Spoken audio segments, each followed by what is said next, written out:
Bismillahirrahmanirrahim.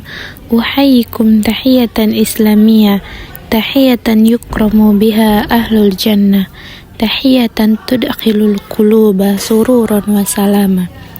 Assalamualaikum warahmatullahi wabarakatuh. Alhamdulillahi rabbil alamin, wassalatu wassalamu ala ashrafil anbiya'i wal mursalin wa ala alihi wa sahbihi ajma'in, amma ba'du. Yang pertama, marilah kita panjatkan kehadirat Allah atas berkah dan karunia-Nya untuk kita semua.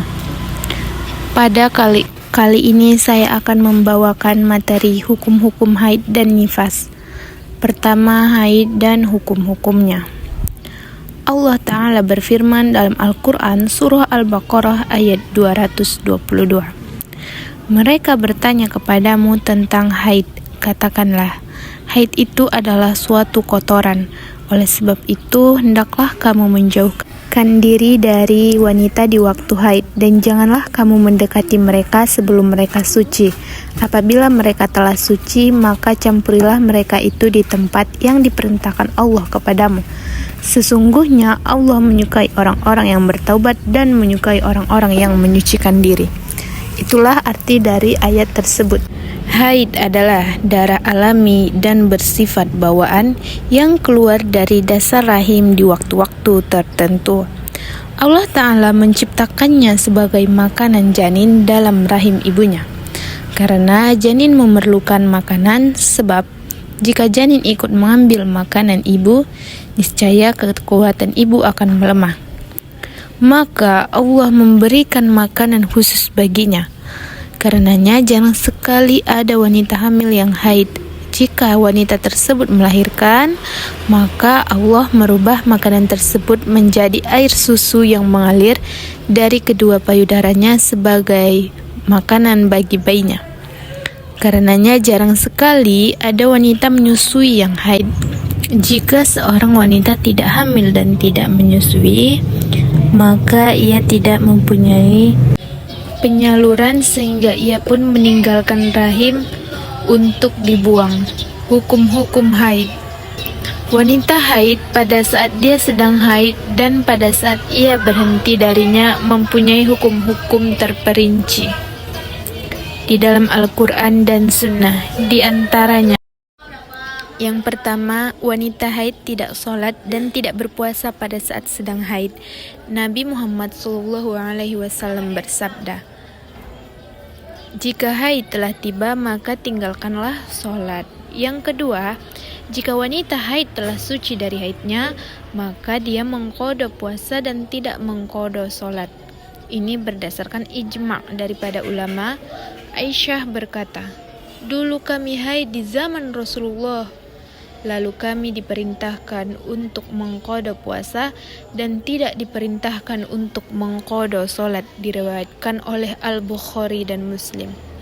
Wanita haid tidak boleh tawaf mengelilingi Ka'bah, membaca Al-Quran dan diam di masjid, dan haram bagi suaminya menggaulinya di kelaminnya sehingga haidnya berhenti dan dia mandi.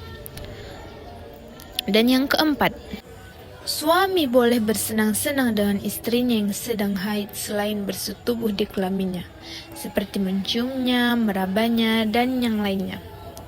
Lalu yang kelima, suami tidak boleh mentalak istri yang sedang haid. Dan yang paling penting, jika wanita haid atau nifas telah suci sebelum matahari terbenam, maka dia harus sholat zuhur dan asar di hari itu.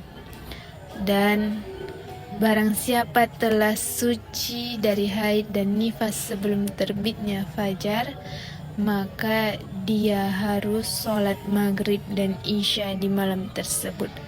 Karena waktu sholat kedua adalah waktu untuk sholat pertama, juga dalam kondisi uzur atau darurat. Kedua, istihadah dan hukum-hukumnya.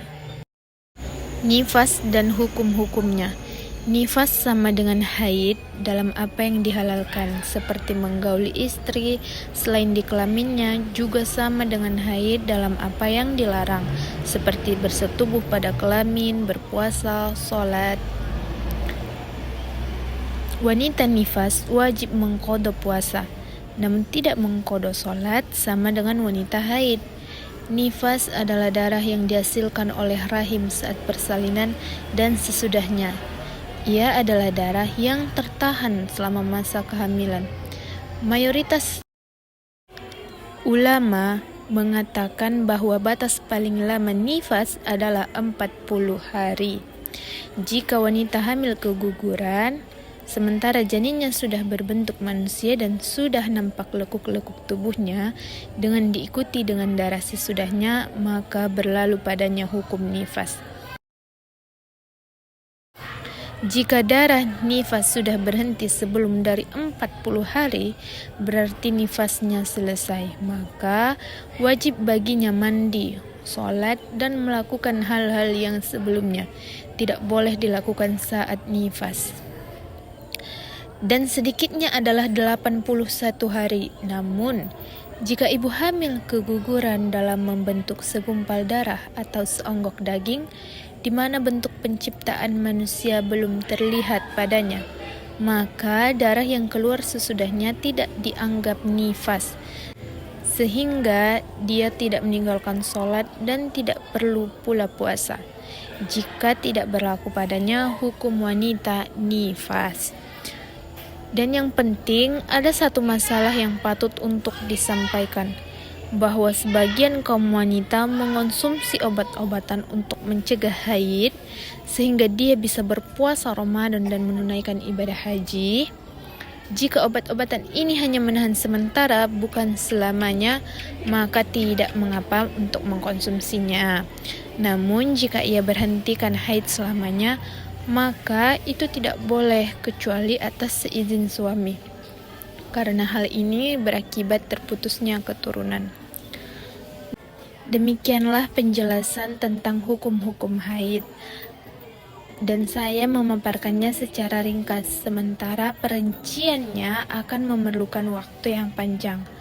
Karenanya, siapa yang masih mendapatkan hal-hal yang belum jelas dalam masalah ini atau dalam hal masalah lainnya, hendaknya bertanya kepada para ulama. Dengan demikian, dia akan menemukan jawaban yang akan mengangkat kesulitannya, insya Allah.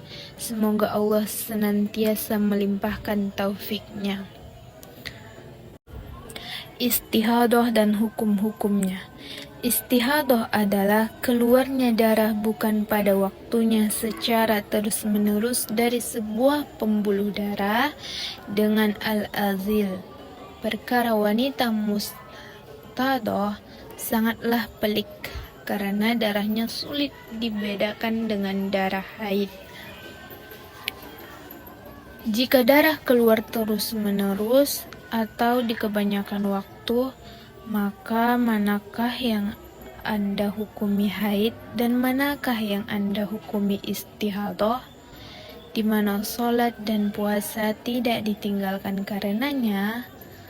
Karena wanita mustahadah berlaku padanya hukum-hukum yang berlaku pada wanita suci pada umumnya.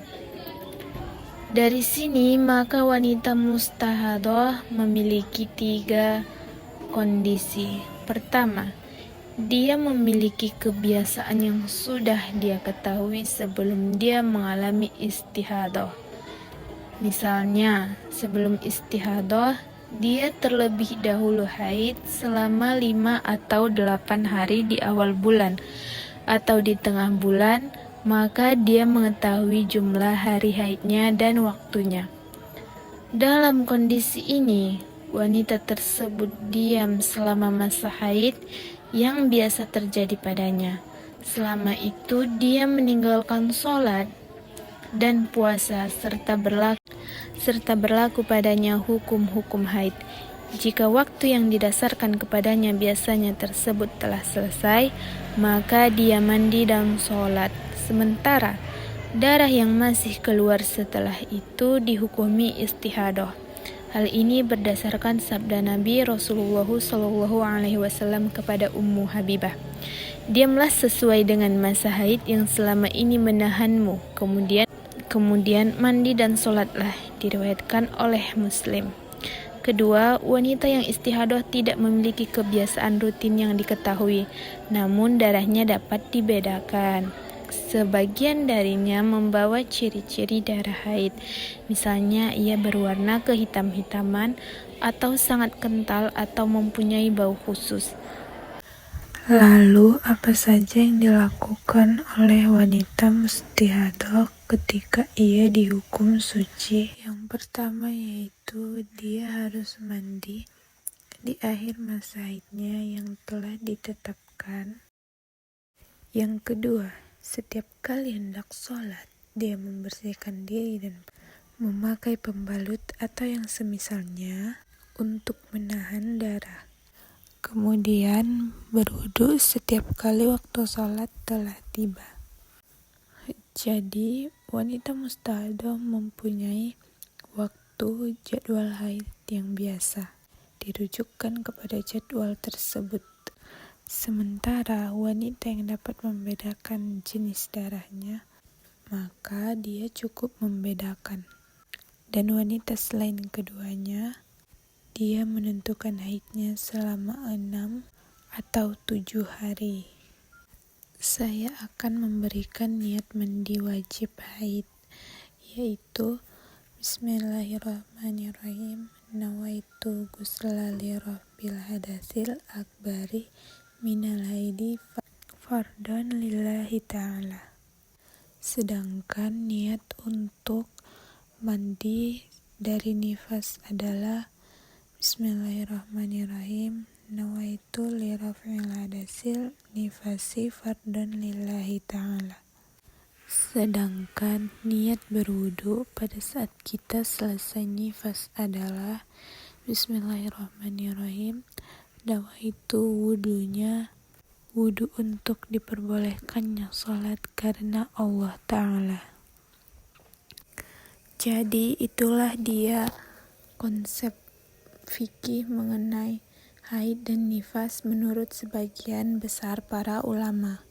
Kesimpulan yang dapat saya berikan adalah mengapa kita harus memahami tentang haid, yaitu karena ini menyangkut terkait dengan syarat sahnya sholat, di mana seseorang tersebut harus dalam keadaan suci dari hadas besar maupun hadas kecil, termasuk di dalamnya yaitu haid.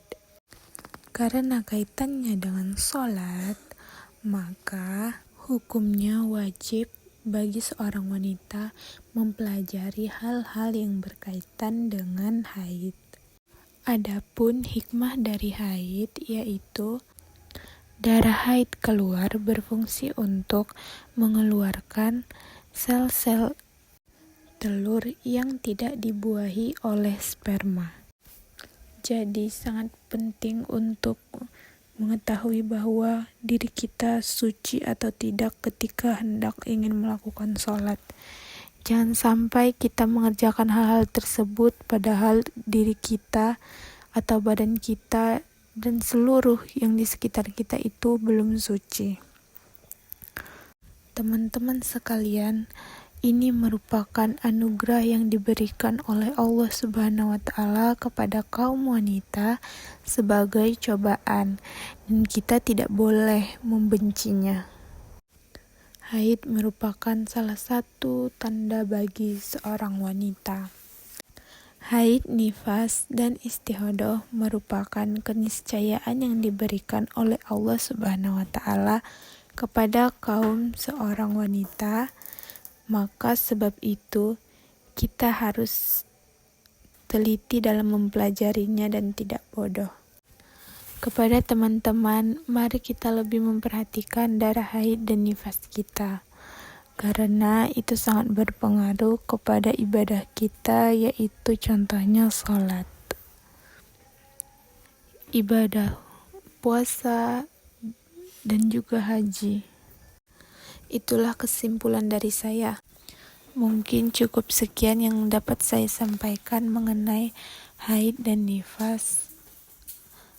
Apabila ada kekurangan, teman-teman boleh memberi komentar di kolom.